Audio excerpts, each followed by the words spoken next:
Do you want to work less but earn more money in 2018? I've got 6 tips to help you find out how. Hey, it's Pam Duthie and it's a Monday, so it's another Eatsy Tips video. Every Monday I make videos just like these. Tips and tricks to help you marketing your small business as an artist or a crafter. So if it's something you're interested in, don't forget, come back every Monday. So how would it help your life to be able to make more money for actually doing less work? Would it give you more time to create more? Would it free up more time for you to spend with a family?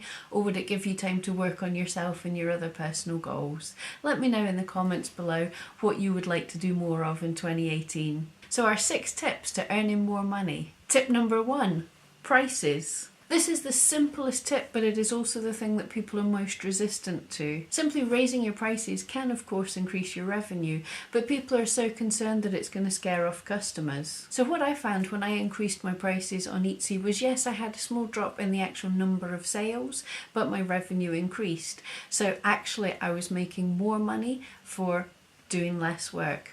Result. But we don't want to be greedy. Just a small increase in price might not put off customers at all, and it can give you quite a bonus over the year. Check your competition and see what the going rate is for items like yours, and see if the market can carry a slight increase in price. If you are currently at or around the maximum of items that you can make and ship in the time, then absolutely increase your prices. And that's pretty much a no-brainer. However, if your sales are quite low, you might be really nervous about trying this. But think about it like this: if you're searching for a cheap thing, you'll go to eBay, look at a list of identical items, and basically pick the cheapest with reasonable reviews. However, if you're looking for something handmade, if you're looking for a work of art, do you necessarily always go to the cheapest person?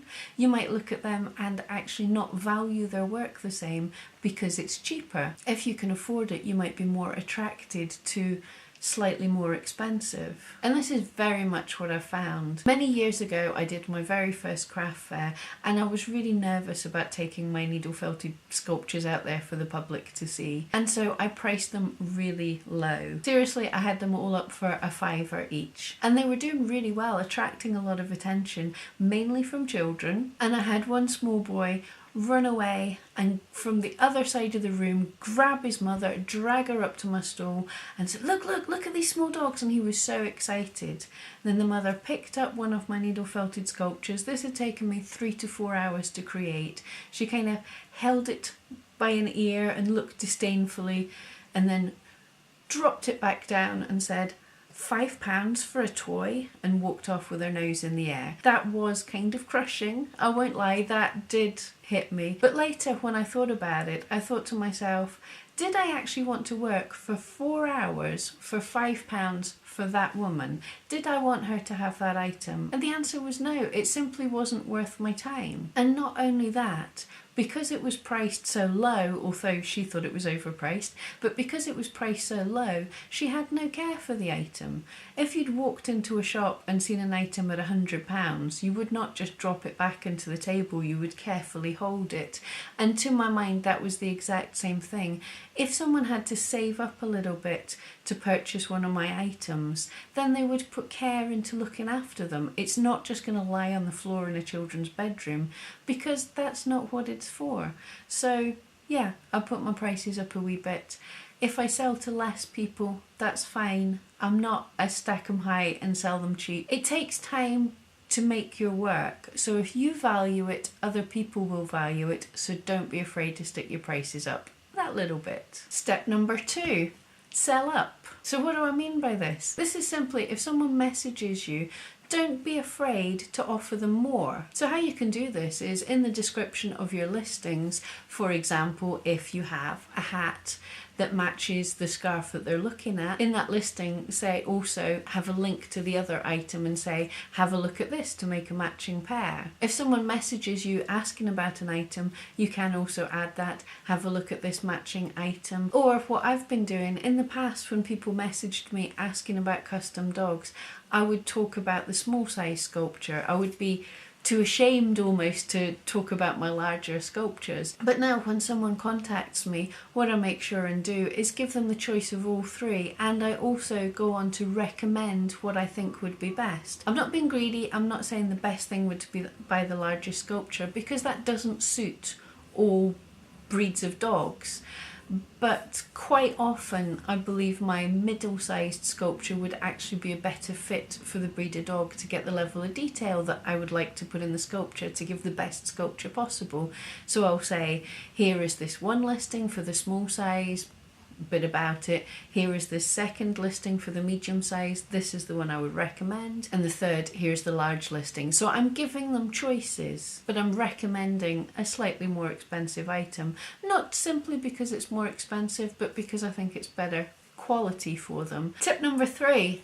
Affiliate marketing. Quite often people are actually offended when a customer or someone will contact them asking where they got their raw materials from, thinking this person has a cheek, they're a competitor, they're going to take the customers away. And this is one way to think about it, but personally I don't mind recommending my suppliers because my items are unique, not where I buy the raw materials from, but because of what I put into it.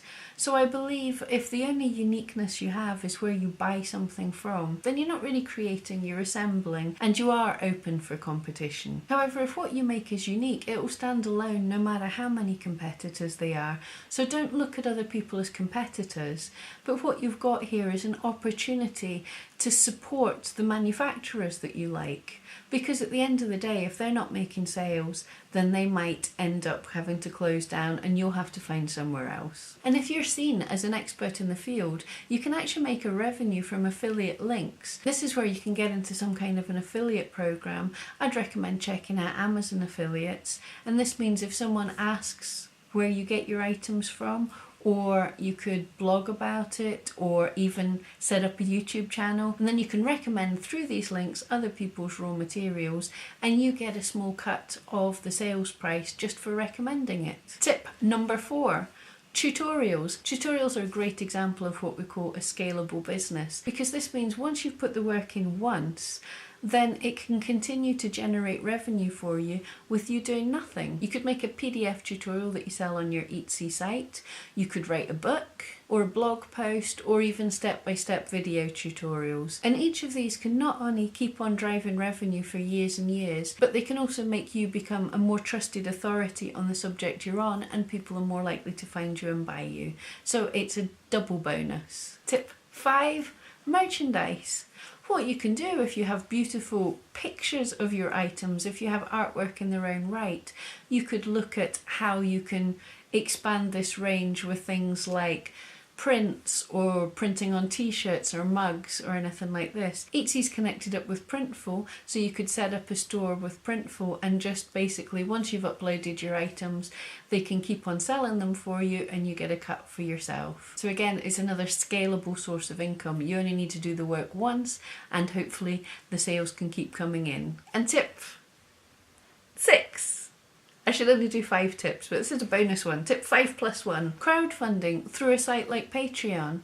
If you're an artist, sometimes people really like to just support an artist for what you are. They would enjoy to see behind the scenes and get to know a little bit more of your creative process and everything. So you can join a site like Patreon where people can actually pledge small amounts of money to you every month to help you with the creation. So if you can find a way to add value to that site, like I say with behind the scenes or questions and answers or anything to build the community, that you're giving them a little bit of extra value for not a whole lot of extra work for yourself, and then they can pledge small amounts of money just to help out a starving artist. Okay, so I hope these tips got the brain cells firing for some more ideas you can do to actually increase your revenue without adding too much to your workload. If you like that, don't forget, come back every Monday. Click on my wee face to subscribe, and thank you so much for joining me.